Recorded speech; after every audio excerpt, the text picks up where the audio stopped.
धर्मपुर गांव में रहती एक बुढ़िया को सभी रानो दादी के नाम से जानते हैं। रानो दादी के बेटे पोते अपने अपने काम से गांव छोड़ गए और रानो दादी गांव में अकेली रह गई, जिसकी वजह से उन्हें खाने पीने की समस्या हो गई। कई बार तो 2-2 दिन उनके पास खाने को कुछ नहीं रहता। वो बहुत ही परेशान रहती। एक दिन भूखे प्यासे खाने की तलाश में भटकते हुए उनकी मुलाकात गांव के एक व्यापारी बनवारी लाल से हो गई। बेटा, कुछ खाने को हो तो दे दो, 2 दिनों से कुछ नहीं खाया है। दादी, पूरे दिन से तो मैंने भी कुछ खाया नहीं है। क्यों? क्या तुम्हें भी मेरी तरह तुम्हारे घर वाले छोड़ गए हैं? मेरे तो कोई घर वाला यहाँ है ही नहीं। मैं व्यापार के सिलसिले में यहाँ अकेला रहता हूँ। वो सामने घर है, चलिए वहीं चलकर मेरे साथ आप भी खा लेना। अरे, ये सब सामान कैसे बिखरा पड़ा है? अब क्या बताऊँ दादी, जब भी मैं व्यापार के सिलसिले में शहर जाता हूँ तो गांव के कुछ लोग मेरे घर में चोरी कर जाते हैं। तुम कुछ करते क्यों नहीं उन चोरों का? कैसे करूँ दादी, चोरी तभी होती है जब मैं शहर जाता हूँ। खैर छोड़िए, आप क्यों परेशान होती हैं? चलिए खाना खाते हैं। और दोनों खाना खाते हैं।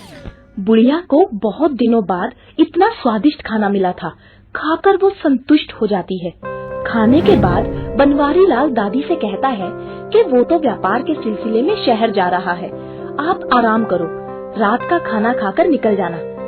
दादी उनकी बात मानकर सो जाती है।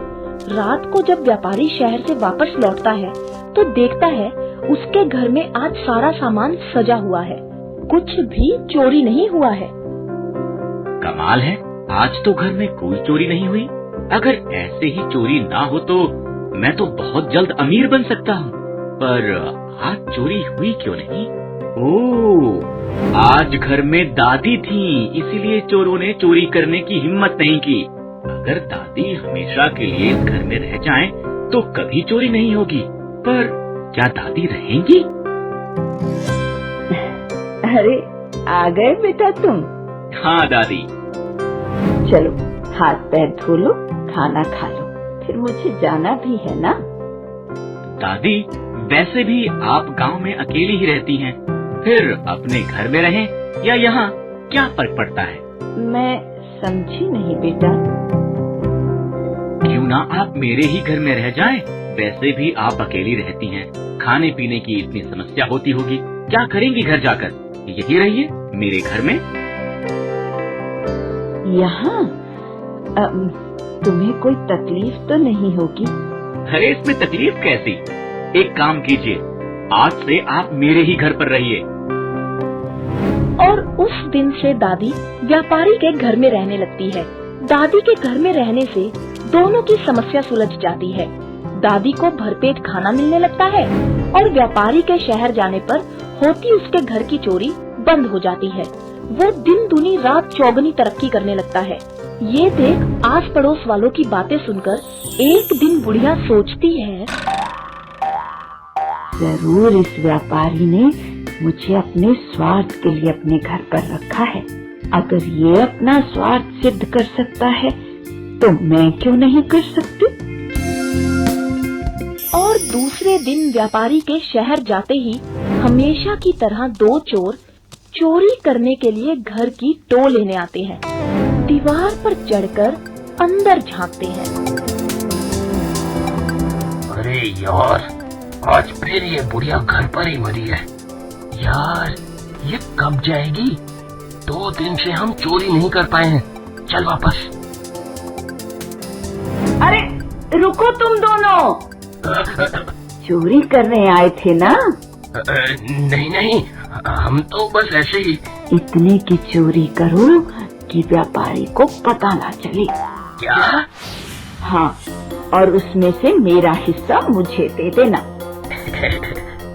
ये लो आपका हिस्सा।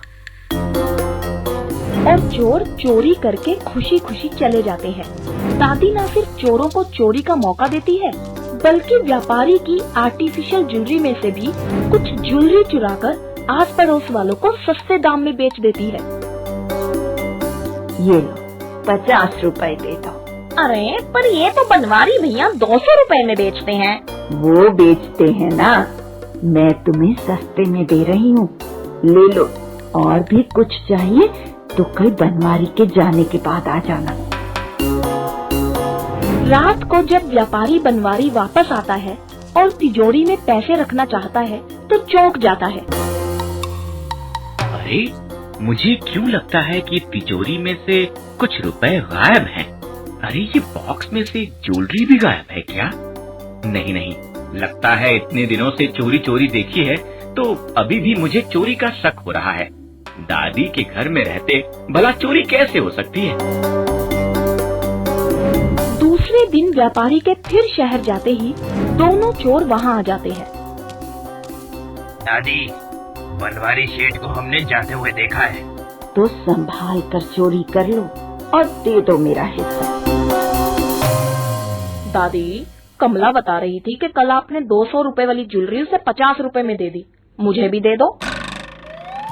ये लो, ये कान के टॉपर्स और ये नथनी, लाओ 50 रुपए।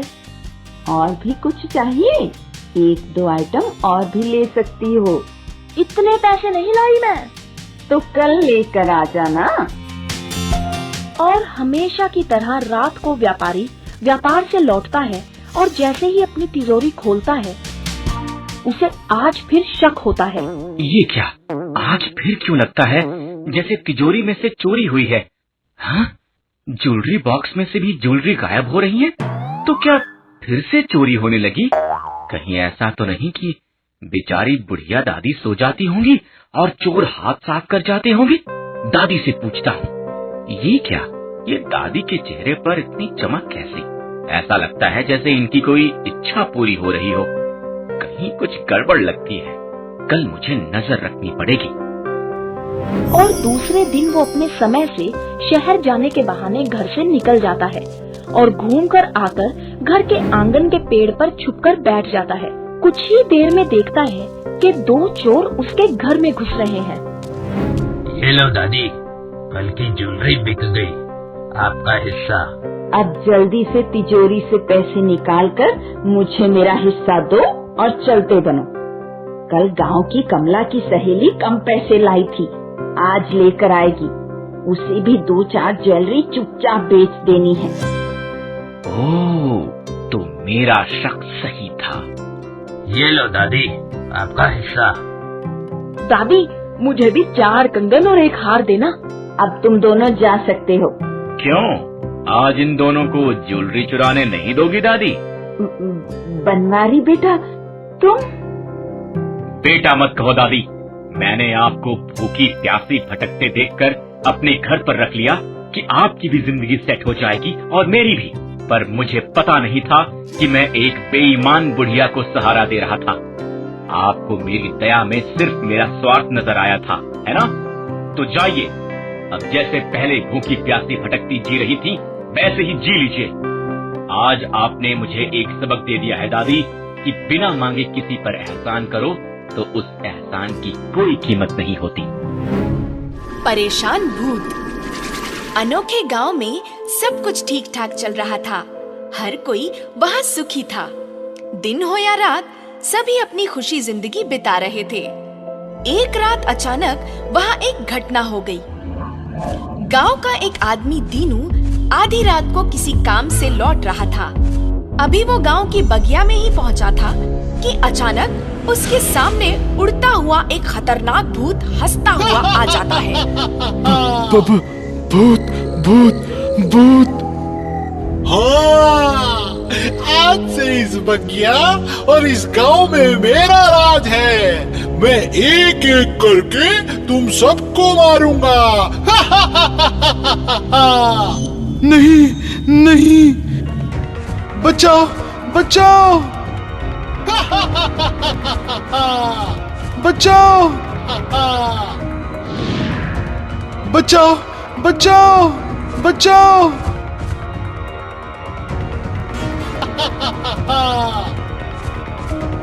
बचाओ।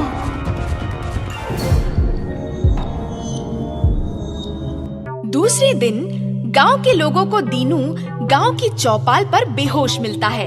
उसके मुंह से भूत की बात सुनकर सभी सोच में पड़ जाते हैं और एंड में ये फैसला किया जाता है कि अब कोई भी रात को लेट बगिया की तरफ न जाएगा, न उस तरफ से आएगा, और अगर कोई शहर से लौटते हुए लेट भी हो जाए तो उसे वहीं कहीं रात बिता देनी है। मगर इसकी वजह से न सिर्फ गांव वालों का टाइम खराब होने लगा, बल्कि उनके पैसे भी काफी खर्च होने लगे।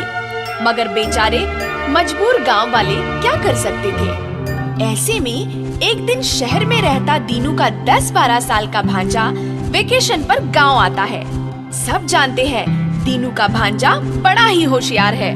गांव वालों की बात सुनकर वो कहता है, देखो मामा, भूत के बारे में कहते हैं हम जितना भूत से डरते हैं उतना ही वो हमें डराते हैं, और जितना वो डराते हैं उतनी ही उनकी शक्ति बढ़ती है। मैं तो ये कहता हूँ आप लोग उनसे डरो ही मत। अरे ऐसे कैसे नहीं डरेंगे? भला भूत से भी कोई नहीं डरता है क्या? वो हमें मार देगा तो? वो कैसे मारेगा सरपंच मामा? वो तो खुद मरा है, तभी तो भूत बना है। एक काम करो मामा, आप मुझे उस बगिया में ले चलो। और रात को जैसे ही रिंकू बगिया में पहुंचता है, अचानक वही भूत भयानक अंदाज में हंसता हुआ उसके सामने आ जाता है। बड़े दिनों बाद एक ताजा ताजा शिकार आया है। अबे चुप, क्या मरना चाहते हो क्या? ओ सॉरी, मरे हो तभी तो भूत बने हो। नींबू मिर्ची का स्वाद चखना चाहते हो क्या? सुई चुबाना चाहते हो क्या अपने बदन में? नहीं, मुझे सुई से बचपन से ही डर लगता था। डॉक्टर के हाथ में सुई देखकर मैं डर जाता था। अरे डॉक्टर की सुई दर्द नहीं करती, पर ये गांव वालों की सुई जब वे भूत का मंत्र पढ़कर नींबू में चुभोते हैं तो सोचो कितना दर्द होता होगा। खचाक! नहीं, अभी मत करो। लेकिन अगर हम भूत इंसानों को डराएंगे नहीं तो हमारी शक्तियाँ नहीं बढ़ेंगी। इंसान जितना डरते हैं हमारी शक्तियाँ उतनी बढ़ती हैं। मैं कहाँ कहता हूँ मत डराओ, बिंदास डराओ, और कोई प्रॉब्लम हो तो मुझे याद करना, सॉल्व कर दूंगा। हाँ। रिंकू के मामा, सरपंच और बाकी गांव वालों ने ये सब अपनी आंखों से देखा हुआ होता है, इसलिए रिंकू तो अब उन सब का बॉस बन जाता है। अब रिंकू की बात से पूरे गांव वाले निश्चय करते हैं कि कुछ भी हो जाए, भूत के सामने आने पर वे डरेंगे नहीं। इस बात को साबित करने के लिए सबसे पहले मामा ही बगिया में जाते हैं। उनके जाते ही बगिया का माहौल भयानक बनता है और भूत उनके सामने आ जाता है। तू ही तो मेरा पहला शिकार था। उस दिन बचकर भाग गया था, आज नहीं बचेगा। अबे हट, रास्ता दे, बकवास मत कर, वैसे ही बहुत देर हो गई है। तूने सच कहा, बहुत देर हो गई है। अब तक मैंने तुझे खा जाना चाहिए था। खाएगा मुझे? खाएगा? तू एक रख के कान के नीचे। देख, मेरी खोपड़ी खराब है, रास्ते से हट जा वरना। कमाल है, ये मुझसे डरा क्यों नहीं? उस दिन तो डरकर चीख कर भाग रहा था। कहीं मैं भी इंसानों जैसा बेवकूफ तो नहीं लगने लगा। शक्ल तो वही भयानक है, फिर ये डरा क्यों नहीं? कहीं ये अंधा तो नहीं था? दूसरे को शिकार बनाता हूँ।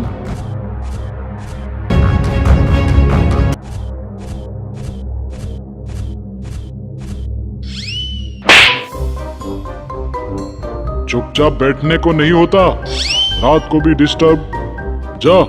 जाके सो जा। तुम मुझसे डरो, मैं भूत हूँ। क्यों डरूं? तू मुझसे डरने का पैसा देगा तो बोल, डरता हूँ। अरे मैं भूत हूँ। तो मैं क्या करूं? मैंने कहा था तुझसे भूत बनने को। हट रास्ते से। इन सारी घटनाओं से परेशान भूत जाकर रिंकू से मिलता है और उसे बताता है कि कोई भी इंसान मुझसे डर नहीं रहा है। मैं बहुत परेशान हूँ। भूत अंकल, मैं तो आज आपसे मिलने ही वाला था।